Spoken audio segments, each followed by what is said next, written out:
अस्सलाम वालेकुम दोस्तों, अपनी नेक्स्ट वीडियो के साथ आपको वेलकम करता हूं अपने इस चैनल में। उम्मीद है सब खैरियत से होंगे। तो चलते हैं आज की अहम न्यूज़ की जानब। सबसे पहले तो हम बात करेंगे स्पेन डबल नेशनलिटी एग्रीमेंट ममालिक की और बच्चों की डबल नेशनलिटी के बारे में कुछ अहम मालूमात आप लोगों के साथ शेयर करूंगा, जिसके बारे में काफ़ी फैमिलीज़ और काफ़ी इंडिविजुअल्स ने पूछा है।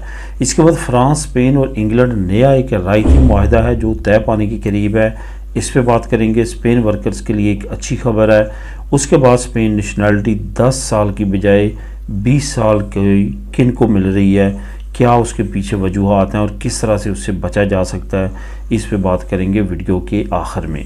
दोस्तों सबसे पहले तो आपको इन न्यूज़ की तरफ जाने से पहले, इन्फॉर्मेशन की तरफ जाने से पहले ये बताता चलूँ कि नीचे आपको लिंक जो मिलेंगे आज इस न्यूज़ के, एक तो ये फ्रांस और स्पेन इंग्लैंड का जो रायती मुआहदा है इसका, और वर्कर्स के लिए जो एक अच्छी खबर है, ये 2 न्यूज़ लिंक मिलेंगे। उससे ऊपर आपको 2 की बजाय 3 लिंक मिलेंगे, जो चैनल नंबर 1, चैनल नंबर 2 और नीचे जो है वो देश प्रदेश विद अली जो फ़ैन पेज है फेसबुक पे, उसका लिंक भी मैंने ऐड कर दिया है, क्योंकि बहुत सारे दोस्त किसी न किसी सोशल मीडिया का लिंक मांगते थे, तो वो अब वीडियो के नीचे आपको मिला करेगा। उस पे भी जाके आप लाजमी तौर पे उसको फॉलो कर लें। वहाँ पे आप एक दूसरे से क्वेश्चंस कर सकते हैं। आने वाले वक्त में इंशाल्लाह ताला मज़ीद चीज़ें कुछ लेके आने का मेरा प्रोग्राम है, जिसमें एक फ़ोरम भी शामिल है, जिसमें आप आपस में तमाम चीज़ों को डिस्कस कर सकेंगे। इस पे आने वाले वक्त में मैं आप लोगों को अपडेट दूंगा। दोस्तों स्पेन डबल नेशनलिटी एग्रीमेंट किन ममालिक के साथ है? बहुत सारे लोगों के जहन में ये गलत फहमी है कि जो यूरोपीय यूनियन है, क्योंकि यूरोपीय यूनियन है और उसमें शेंजन स्टेट्स हैं, तो ऑटोमेटिकली स्पेन जो है इसका मुआहदा तमाम यूरोपीय ममालिक के साथ है और शेंजन स्टेट्स के साथ है। शेंजन स्टेट्स और यूरोपीय यूनियन का जो मुआहदा है वो आपस में फ्री ट्रेड का है, फ्री फाइनेंशियली सर्कमस्टेंसेस का, लेकिन नेशनलिटी के लेवल तक इनका आपस में उस तरह से मुआहदा नहीं है। ये एक दूसरे मुल्क में जाके फ्री काम कर सकते हैं, रह सकते हैं, तमाम चीज़ें, लेकिन जहाँ तक नेशनलिटी की बात आती है वो हर मुल्क का अपना इंडिविजुअली अलग-अलग से कानून है। जहाँ तक बात स्पेन की है, यूरोपीय यूनियन में सिर्फ और सिर्फ 2 ममालिक हैं जिनके साथ इनका डबल नेशनलिटी का मुआहदा है, एक फ्रांस है और एक रोमानिया है। ये 2 ममालिक के साथ अभी रिसेंटली इन्होंने मुआहदा किया है, और ये आने वाले वक्त में मज़ीद ममालिक इसमें ऐड हो सकते हैं, जिसमें पुर्तगाल भी शामिल हो सकता है। इसके साथ साथ बाकी ममालिक भी शामिल हो सकते हैं, लेकिन फ़िलहाल ये 2 मुल्क ही हैं जिसके साथ डबल नेशनलिटी का मुआहदा है स्पेन का। यूरोप के अंदर मैं बात कर रहा हूँ। यूरोप के बाद अगर करीब 3 मुल्क की बात करें, यूके की या आयरलैंड की, तो उनके साथ बिल्कुल भी डबल नेशनलिटी का मुआहदा नहीं है, क्योंकि वहाँ पे बहुत सारी हमारी कम्युनिटीज़ हैं, तो वो अमूमन तौर पे ये क्वेश्चन करती हैं। इसके बाद यूरोप के बाद स्पेन का जो मुआहदा है उन ममालिक के साथ है जहाँ पे इनकी हुकूमत रही है, जो इनकी कॉलोनीज़ रहे हैं। जैसे फ़िलिपाइन में पे इन्होंने हुकूमत की है, उनके साथ इनका मुआहदा है। साउथ अमेरिकन कंट्री जहाँ पे इन्होंने हुकूमत की है उनके साथ इनका मुआहदा है, तो उन ममालिक के साथ इनका मुआहदा है। लेकिन जहाँ तक एशियन कंट्रीज़ की बात है, अभी तक जो है उन ममालिक में से किसी मुल्क के साथ भी डबल नेशनलिटी का मुआहदा नहीं है। और कुछ ममालिक जो ऐसे हैं जो डबल नेशनलिटी का अलाउ ही नहीं करते, जैसे चाइना है, इंडिया है, ऐसे चंद एक और ममालिक है एशियन जहाँ के लोगों को बिल्कुल भी अलाउ नहीं है कि वो डबल नेशनलिटी रख सकें।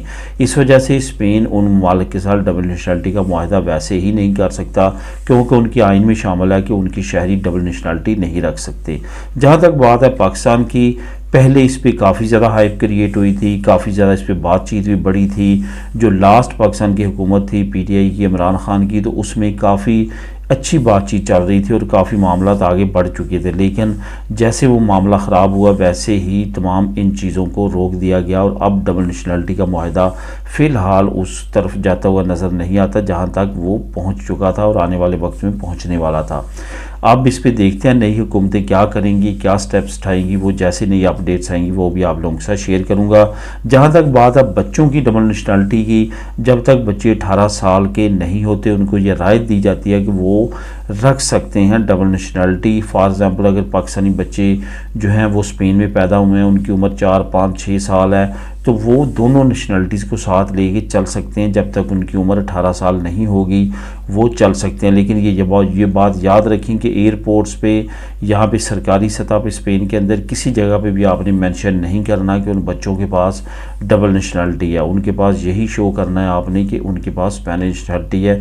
ये गलती आपने नहीं करनी कि आप उनको शो अप कराएं कि इनके पास डबल नेशनलिटी है। जब आप पाकिस्तान उनको लेके जाएं, वीज़े पे लेके जाएं, जो कि आमतौर पे 5 साल का इशू हो जाता है, उस पर कोई भी मसला नहीं होता।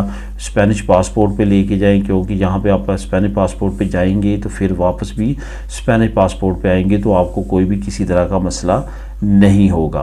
बहरहाल वो 18 साल तक दोनों नेशनलिटीज़ को लेके चल सकते हैं। अब बात करते हैं फ्रांस, स्पेन और इंग्लैंड की, जो कि नया एक रियायती मुआहदा जो है वो पास होने के करीब है। असल में स्पेन फ्रांस की तरफ देख रहा है और फ्रांस इस वक्त काफ़ी ज़्यादा तगदो कर रहा है। यूरोपीय यूनियन में भी उसने अपना ये बिल जो है वो इंटर कर दिया है और आने वाले वक्त में बहुत बड़ी अपडेट आ सकती है। अपडेट ये क्या है कि जो ब्रिटिश लोग हैं जिनके पास डबल हाउस है, यानी कि उन्होंने फ्रांस में भी ख़रीदे हुए हैं और इधर स्पेन चाह रहा है कि जिनकी प्रॉपर्टी जो है वो स्पेन में है, तो उनके लिए ये एक ख़ास रायत देने की सोच रहे हैं दोनों ममालक। अब थोड़ी सी यहाँ पे आपको ये खबर देता चलूँ कि सिर्फ और सिर्फ अक्टूबर के महीने में 5 लाख ब्रिटिश लोगों ने जो कोस्टा दी सोल है, जो कि अलीकांते, सविया, ये तमाम मालागा ये एरिया है, यहाँ का सफ़र किया है। यानी कि इतनी बड़ी तादाद में ब्रिटिश लोग जो हैं वो स्पेन के बीच एरिया में और कोस्टा दी सोल में रहते हैं, क्योंकि वहाँ पे मौसम काफ़ी खुशगवार होता है। वहाँ पे उन्होंने प्रॉपर्टीज़ ली हुई हैं उस वक्त की जब यूके जो था वो यूरोपीय यूनियन का मेंबर मुल्क था। अब क्योंकि ब्रेक्सिट हो चुका है, अब उनके लिए काफ़ी ज़्यादा मसले मसाइल हैं। 60 दिन, 90 दिन, 180 दिन, इससे ज़्यादा वो नहीं रह सकते। तो इस पे अब दोनों मालिक, जिसमें फ़्रांस और स्पेन शामिल है, कुछ ऐसा करना चाह रहे हैं कि ब्रिटिश लोगों को ख़ास राय दी जाए कि वो इस मुआहदे की रूह से ज़्यादा अरसा रह सकें। यानी कि स्पेन में या फ्रांस में 190 दिन या 180 दिन या 60 दिन, 90, इस तरह से नहीं, बल्कि ज़्यादा अरसा रह सकें, जिसमें 6 महीने, साल इस तरह हो सकता है, उससे भी ज़्यादा अरसा हो सकता है कि वो रह सकें। इस पे अब बातचीत जारी है और आने वाले वक्त में इस पे काफ़ी अच्छी की अपडेट आ सकती है। इसके बाद दोस्तों बात करते हैं स्पेन वर्कर्स के लिए अच्छी खबर की। स्पेन जो है अपनी मिनिमम सैलरी को बढ़ाने जा रहा है, जो कि 8% तक बढ़ा दी जाएगी। इस मिनिमम सैलरी को बढ़ाने के लिए काफ़ी अरसे से प्रेशर बढ़ रहा था। मुख्तलिफ जो यूनियंस हैं, वर्कर यूनियंस हैं, उनकी तरफ से आखिरकार हुकूमत ने ये अनाउंसमेंट किया कि जनवरी 2024 से 8% तक जो है वो सैलरी बढ़ जाएगी। इस वक्त तकरीबन जो मिनिमम सैलरी है वो 1080 यूरो स्पेन की सैलरी है। इस पर मज़ीद 8% जो है वो सैलरी बढ़ेगी, जिसके बाद ये 1150 के करीब जो है वो सैलरी स्पेन की चली जाएगी। अब यहाँ पे ये बताता चलूँ कि इस वक्त जो सर्कमस्टेंसेस हैं स्पेन में, क्योंकि हुकूमत अभी तक नहीं बनी नई और केयर टेकर गवर्नमेंट ही यहाँ पे फंक्शनल है स्पेन में, तो आने वाले वक्त में इसमें मज़ीद अपडेट्स आ सकती हैं। हो सकता है कि ये जो सैलरी मिनिमम है इसका लेवल मज़ीद बढ़ा दिया जाए इन्फ्लेशन को देखते हुए। बहरहाल ये एक अच्छी खबर है, इसका लिंक भी आपको नीचे डिस्क्रिप्शन में मिल जाएगा, आप इसको ख़ुद भी क्लिक करके रीड कर सकेंगे।